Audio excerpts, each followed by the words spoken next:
코로나19 신규 환자가 전주보다 2배 늘어나는 더블링 현상이 계속되고 있습니다. 정부 역시 6차 재유행이 시작됐다고 보고 재유행에 대비한 대응 방안을 내놨는데요. 네, 자세한 상황 코로나19 브리핑에서 알아보겠습니다. 백손영 가톨릭대 의대 명예교수와 함께합니다. 어서 오세요. 예, 안녕하세요. 네, 안녕하십니까.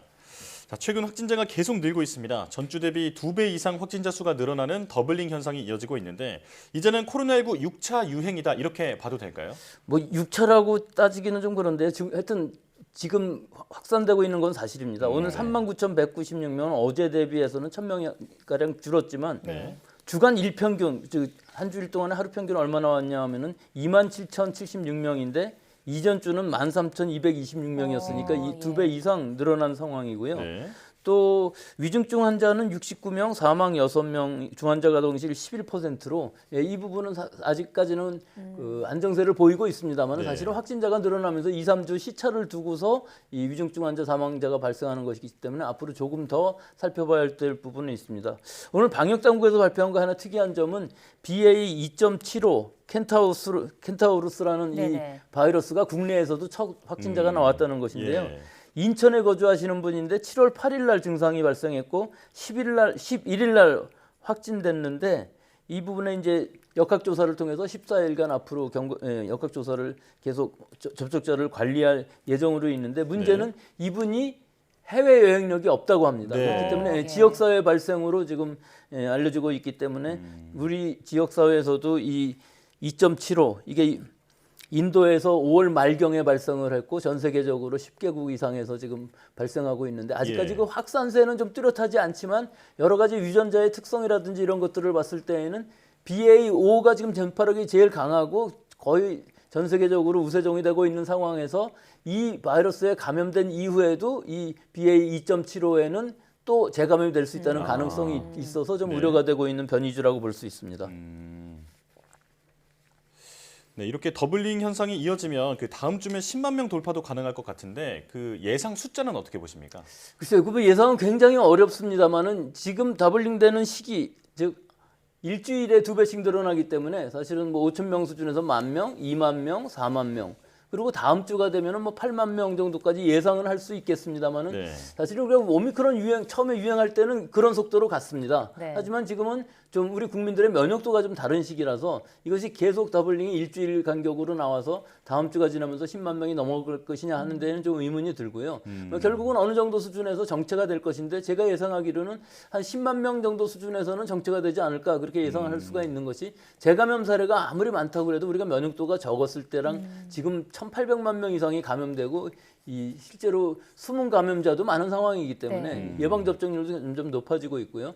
사실은 이 확진자의 수는 뭐 그렇게까지 크게 갑자기 20만 명까지 올라가거나 뭐 한 주 만에 또 10만 명이 되거나 하는 일은 생기지 않을 것으로 보이고요. 또 하나 좀 우리가 안심해도 될 만한 부분들은 이 전 세계적으로 봤을 때에도 확진자의 증가 추세는 급격하지만 사실은 위중증 환자나 사망자는 다소 증가하는 추세를 보이고 있기 때문에 이 시기만 잘 넘어가면은 사실은 다시 안정적으로 돌아갈 가능성도 있다고 봅니다. 네, 지금 어쨌든 그 예상보다 재유행이 좀 빨라진 것 같은데 여기에 대비하기 위해서 정부가 방역 대응을 발표를 했습니다. 4차 접종을 50대까지 늘리겠다, 또 기저질 환자까지 늘리겠다 이렇게 발표를 했는데 이번 대응은 어떻게 보십니까? 예, 뭐 지금으로서는 적절한 조치라고 봅니다. 이 사회적 거리두기로 다시 돌아간다고 하더라도 이 BA5와 같은 강력한 전파력을 가진 바이러스에 대해서 얼마나 그 효과가 있을지 오히려 부작용이 훨씬 더 클 수밖에 없기 때문에 현재의 방역 태세는 유지하는 것으로 보이는데 일단 예방 접종에 있어서는 50세 이상으로 확대하면서 더 중요한 것은 18세 이상 기저질환자는 전부 접종을 받을 수 있게 했다 하는 것과 의료기관 종사자라든지 감염 취약시설 입소 종사자들은 다 맞을 수 있는 상황이 된 것이고요. 또 하나 한 것이 이제 원스톱 의료기관이 지금 6,300개 정도 되는데 이것을 이번 달 안으로 10,000개 정도로 확대하겠다 하는 것으로 유행에 대비해서 병상을 추가 확보를 해서 20만 명 이상이 확진자가 나오더라도 대응 가능하겠다 하는 것이고 또 하나는 입국 시에 지금까지는 3일 이내에 PCR 검사를 받게 되어 있었던 것을 하루 안으로 하고 그 하루 안에 음성이 나올 때까지는 자가격리를 권고한다. 이건 의무는 아닙니다. 이렇게 예. 하기로 했는데 좀 아쉬웠던 부분은 진단검사를 좀 PCR을 늘려서 임시 선별검사소를 전에 수준까지는 아니더라도 어느 정도 늘려서 무료로 PCR을 받게 하는 것이 좋지 않았겠나 하는 부분들이 있고요. 또 여러 가지 상황들에서 집단 발생을 막기 위해서는 요양병원, 요양원에서의 집단 발생이 일어나지 않게끔 확진자가 발생했을 때 코호트 격리를 하지 말고 예. 바로 딴 병원으로 옮겨서 격리하면서 치료할 수 있는 이런 시스템을 마련해야 되는데 지금 방역당국의 입장에서는 그 확진자가 발생했을 때 그 병원 안에서 그 요양병원, 요양원 안에서 의료진을 추가로 거기에 파견을 해서 치료를 하겠다 하는 방식인데 이렇게 되면은 네. 사실은 그 접촉자들이 점점 늘어나면서 집단 발생이 일어날 가능성이 항상 있는 것인데 지난주만 하더라도 파주에서 128명이 일주일간에 집단 발생이 일어난 경우가 있었거든요. 네. 여기도 지금 코호트 격리를 하고 있다는데 이 부분은 좀 개선이 돼야 되지 않을까. 지금 요양병원을 지정을 해서 치료 가능한 요양병원으로 바로 격리를 함으로 해서 좀 확진자가 집단 발생이 되지 않게끔 하는 부분들이 좀 더 되었으면 좋지 않았겠나 이렇게 생각합니다. 예. 자, 그런가 하면 또 이번 유행이 이전 유행과는 이제 가장 다른 게 바로 방역 당국이 거리두기를 도입하지 않겠다라고 밝힌 점인데요. 이렇게 되면 거리두기를 하지 않는 첫 유행이 될 것으로 보이는데 자율 방역만으로도 대응이 가능할까요? 뭐 지금으로서는 어쩔 수 없는 상황이라고 볼 수가 있습니다. 우리 지금 하고 있는 방역 통제는 실내 마스크하고 일주일간의 자가격리 확진자에 한해서의 이런 상황인데 여기서 지금 거리두기로 다시 강화한다고 할지라도 사실은 유행을 통제하기는 어렵다고 생각합니다. 네. 그렇기 때문에 지금 우리가 하고 있는 방역 수칙, 즉 마스크 잘 쓰고 손 잘 씻고 또 자율적으로 좀 모임을 자제하고 또 그다음에 아프면 좀 집에서 쉬고 바로 진단받고 조기에 처방을 받아서 위중증 사망을 예방하는 이런 피해를 최소화하는 방역 전략이 지금으로서는 맞는 전략이라고 볼 수 있겠습니다. 그렇군요. 네, 앞서서 백신 접종 4차 접종 대상자가 확대됐다 이런 이야기를 해주셨는데 그런데 어쨌든 백신이 지금 BA.5에 대한 백신이 아니기 때문에 맞아도 또 걸릴 수 있다 이런 회의론도 나오고 있거든요. 그 50대까지 접종을 확대해도 실제로 접종이 많이 이뤄질 걸로 보십니까? 그렇게 많이 이루어지지는 않겠죠. 지금 말씀하신 대로 이 지금 기존의 백신이라는 것은 2020년도 초에 우한 바이러스를 기반으로 한 것이기 때문에 BA.5뿐만 아니라 오미크론 BA.1이나 BA.2에도 거의 감염 효과는 없었던 것이거든요. 예. 뭐 그 이전에 알파, 베타, 델타 계속 이 면역 회피 능력이 있었기 때문에 사실은 감염 예방 효과는 기대하기 어렵지만 60대 이상 고령층, 특히 80대 이상의 고위험군인 경우에 있어서는 주기적으로 예방 접종을 함으로 해서 감염 예방 효과는 좀 기대하기 어렵지만 위중증 예방하는 효과는 기대할 수 있기 때문에 적극 권고하는 상황인데요.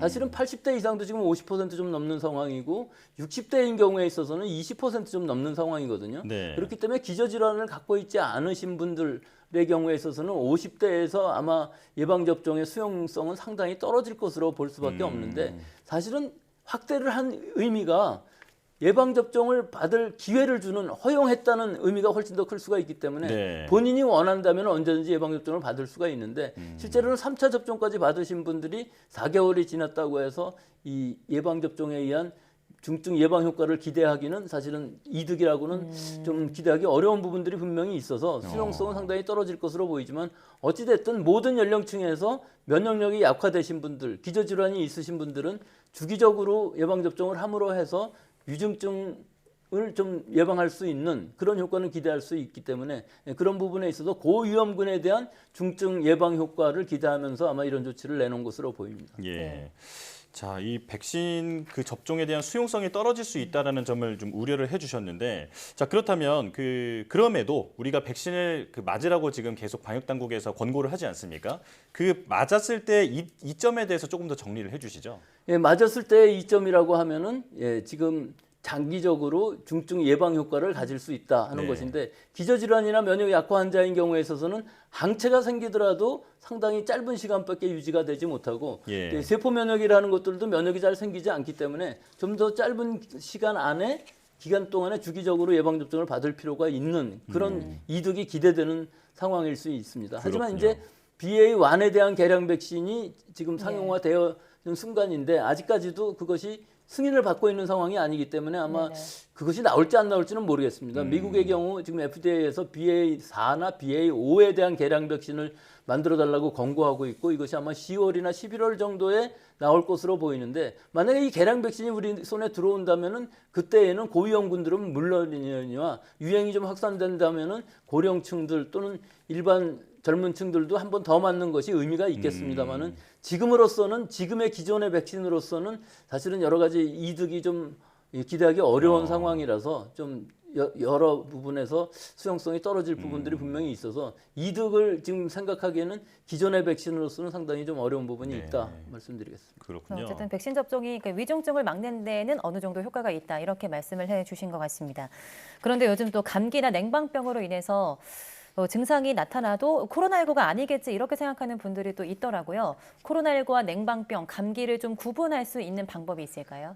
뭐 이게 절대적으로 구분을 할 수가 네. 없겠죠. 다 똑같은 증상이 예. 나타나는데 냉방병이라 하면 사실은 그 냉방에 의해서 걸리는 병이라고 하기는 좀 어렵습니다. 아, 네. 냉방병이라고 하면 뭐 두통, 인후통, 콧물, 건태감, 설사, 뭐 심하면 근육통, 관절통까지 나오지만 이것은 감염에 의한 것이 아니고 몸의 컨디션이 나빠지면서 나타나는 현상이기 때문에 예. 감염에 의한 발열이라든지 혹은 이 미각, 후각 상실이라든지 이런 건 안 나타나겠죠. 예. 네. 하지만 이 공조라는 게 우리가 여름철에 문제가 있는 것이 중앙 공급 방식의 공조에서 창문을 열 수 없는 상황이고 중간에 살균 과정이라든지 혹은 환기 과정이 없는 상황에서는 이 공간에 있는 여러 가지 유해 물질들 네. 또 병원균들이 점점 축적되면서 그것들이 우리 몸에 감염돼서 뭐 라이노바이러스라든지 아데노바이러스, 코로나 바이러스, 코로나19 이외의 코로나 바이러스들 감기가 일으키는 바이러스들이기 때문에 네. 우리의 호흡기들, 코나 목이 건조되어 있는 상황에서 면역력이 떨어지고 그런 바이러스들이 감염이 되거나 하게 되면은